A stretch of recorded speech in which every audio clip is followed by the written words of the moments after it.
Cuando tú empiezas a trabajar freelance, digamos, libre, ya no estás en la policía, estás en la excedencia, y te empiezan a contratar. Fíjate, estamos hablando de Felipe González, ¿no? Estamos hablando de los más altos estamentos. En ese momento, ¿quién te empieza a contratar para espionaje, para todo lo que sería, pues bueno, la parte que no se ve, ¿no? Bueno, yo trabajé mucho... Estamos hablando de los 80, ¿no? Estamos hablando, ¿eh? Trabajé mucho como subcontratista, digamos, como contratista para el servicio secreto, para el CSI, entonces. O sea, el propio servicio secreto español te subcontrataba para determinadas a ti. cosas. La verdad es que siempre me decía, haz esta operación, nos informan a otros, pero que te pague la empresa, ¿no? Afectada, ¿no? Por ejemplo, estuve investigando el espionaje que hacían los rusos aquí en las centrales nucleares, ¿no? En Almaraz y tal. Entonces, ¿qué pasa? Que en aquel entonces había que investigar también gente política próxima y claro, el CSI no quería lío. Si te pillan... O sea, te usaban para los trabajos sucios. Claro, bueno, para los trabajos que si te pillaban te los comías tú, ¿no? Claro. Como se dice en el argot, ¿no? O por ejemplo en casa, construcciones aeronáuticas. Pues había un director general que tenía los recibos de los pagos que se hacían para vender aviones y tal. Había que recuperar sus papeles. O sea, 20.000 cosas de ese tipo. A mí me pedían, digamos, que trabajar y tal. Y ya te digo, en el tema del GAL, cuando empiezan a salir las detenciones primeras, cuando aparece el Zulo famoso aquel, con toda la documentación y tal. ¿Por qué? Porque no se había cumplido con los mercenarios. O sea, claro. se había trabajado mal, de forma chapucera, ¿no? En el KGB hay una máxima que dice, rompe un trato, atenta a tu suerte. Es decir, tú no puedes quedar con unos mercenarios que les vas a pagar un dinero y luego los detiene y dice, pues ya no le pago más, porque atiende a la familia. Si tú atiendes a la familia, el delincuente normalmente no te va a derrotar, ¿no? Como se dice en el argot, ¿no? Y en este caso había que limpiar el tema, había que digamos, los rastros hacer que habían desaparecer, dejado, ¿no? hacer desaparecer cosas. Eso fue chapucero porque al final todo se supo. Y claro, pero la mayoría de esas cosas fueron errores de principiante y eso, las chapuzas de la impunidad. El problema que ocurre y que ahora mismo estamos viendo esta catarsis, ¿no? Es que cuando no hay consecuencia de lo que uno hace, no pone interés en mejorarlo, ¿no? Entonces, yo siempre lo decía que en este país nos hemos instalado en la mediocridad, ¿no? Es mediocre el médico, es mediocre el policía, es mediocre tal, y pensamos que es normal, ¿no? Y en la vida tienes que empezar a tener interés, dejar de pintar con brocha gorda y empezar el pincel, ¿no?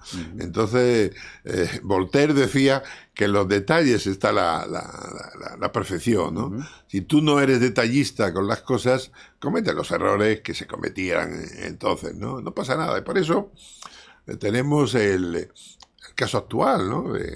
Yo el día que salí de prisión, no sé si habrán visto el vídeo, anuncié, dije, señores, ¿quieren ustedes una catarsis? La van a tener. Y mira, la catarsis que está ocurriendo en todo el país. ¿Por qué?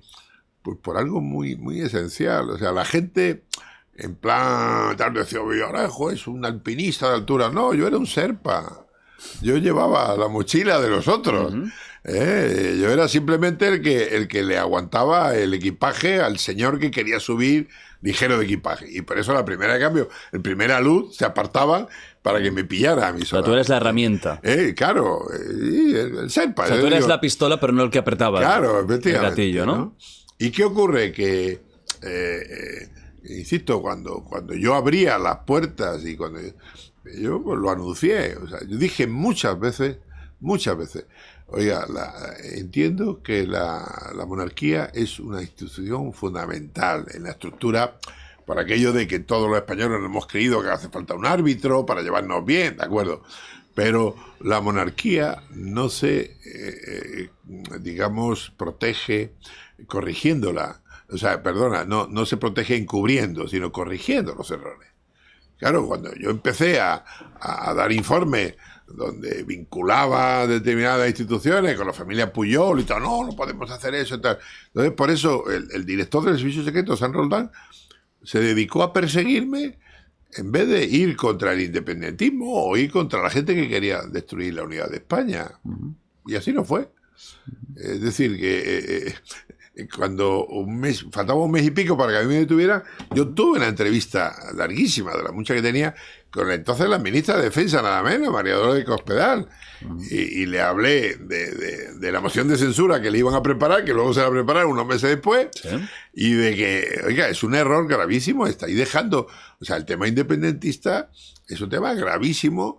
¿Por qué? Porque hay que sentarse a hablar con esta gente, a tal, o de lo contrario, pues leña al mono. Es decir, oiga, la unidad de España, si te sientes patriota, o si te sientes, si tú quieres dividirte o separarte, pues macho, tienes que hacer todo lo posible porque eso no ocurra. Claro. Esa es la única función que tenían los servicios secretos, proteger los intereses de España. Los servicios secretos españoles, ya veo que en esa época, los 80, estaban muy verdes. ¿Actualmente son unos buenos servicios secretos? Bueno, y yo tengo que distinguir. Para mí, ahora mismo la estructura del CNI es anacrónica. Anacrónica.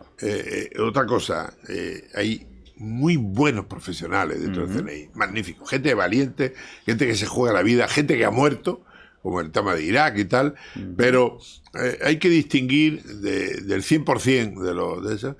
Apenas un 10, un 15% son los piernas, que se llaman, los que están en la calle, los que están jugándose la vida. El resto... Burócratas, ¿no? Hay un 5 o 10% que son fontaneros, los que ponen los micrófonos, ¿qué tal? Y el resto, plumillas, o sea, papelines, que se le llama en el argot, ¿no? Gente que... En su despacho. Despacho, haciéndose pajas mentales, yo te contara, ¿sabes? Pero al final, así no se arreglan las cosas. Y sobre todo porque además se estructuran, se encorsetan como funcionarios y lo que quieren es sobrevivir, subir el escalafón y medrar. Y así no se arregla. Oiga, si usted se ha metido en el servicio secreto, no es para que la CIA te haga un curso allí y si te portas bien, luego encima te recomiende y te diga, como es muy bueno, ¿por qué no le nombras tal? Porque le pollas, se estás nombrando a un espía y le estás pagando.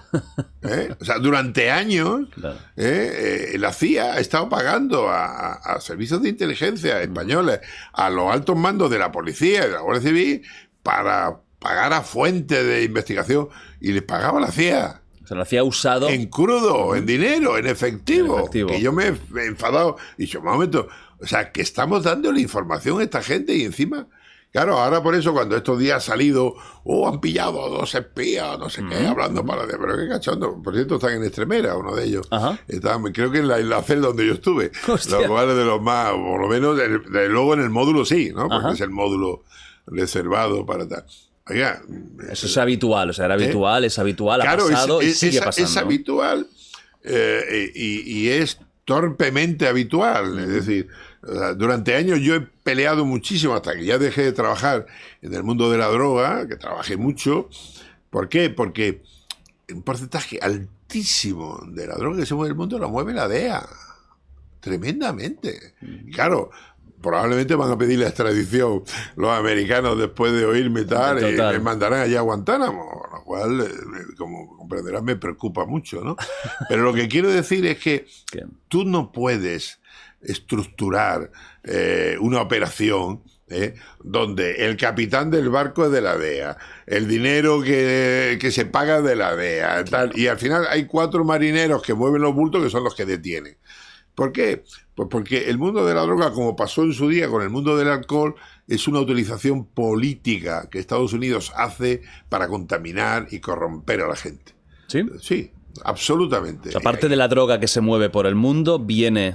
Claro, bueno, ahí tienes, hombre, el caso del Irán Gay, el Irán Contra, fíjate, el Oliver North, etcétera, etcétera. Es decir, traficaban con coca para luego comprarle a los contras de Nicaragua el dinero. O sea, y casos como el fentanilo, ¿es que se les ha ido de las manos? Claro, ¿O es que China también está utilizando esta misma arma? Y tienes, por ejemplo, en México, que había un escándalo durante años en donde los propios servicios servicios americanos traficaban con armas para llenar, digamos, en un momento determinado cártel que estaba fastidiando a los que colaboraban con ellos y tal. Oiga, usted no puede, luego no venda usted la burra de que está usted mirando, no, oiga, legalice usted la droga, sea valiente, como pasó. ¿Qué pasó con el alcohol?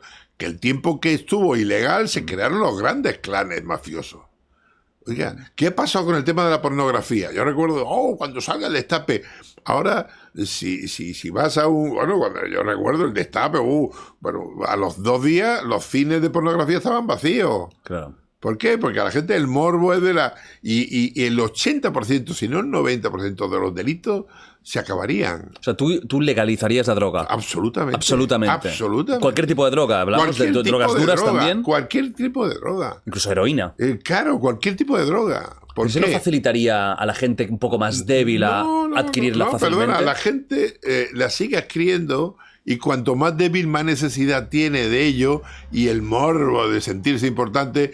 Y el problema es que la toman adulterada, se mueren, hay gente que la mezcla con 20.000 sustancias y terminan muriendo y tal. Oiga, legalícela usted, contrólela adecuadamente y establezca unas pautas y tal, y el que quiera, como el alcohólico, oiga, anda que no hay alcohólico. Yeah. Y es un problema terrible. Estados Unidos ha utilizado entonces esta droga ilegal para sin duda, hacer sus propios Bueno, negocios. ahí lo tienen, el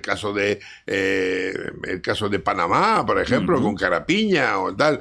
Es decir, ha utilizado, le puedo decir que unos meses antes de detenerme a mí, que yo ya estaba jubilado y tal, me enteré que estaban preparándole una operación a un general venezolano para pillarlo con 2 o 3 toneladas de coca y no sé qué, para que a cambio diera información y tal. Bueno, como no picó, esa droga estuvo en un almacén de la policía 3 meses o 4 hasta que pillaron a un tonto que se la encasquetaron. ¿Entiendes? Así de alucinante. Así funciona, ¿no? Así de alucinante.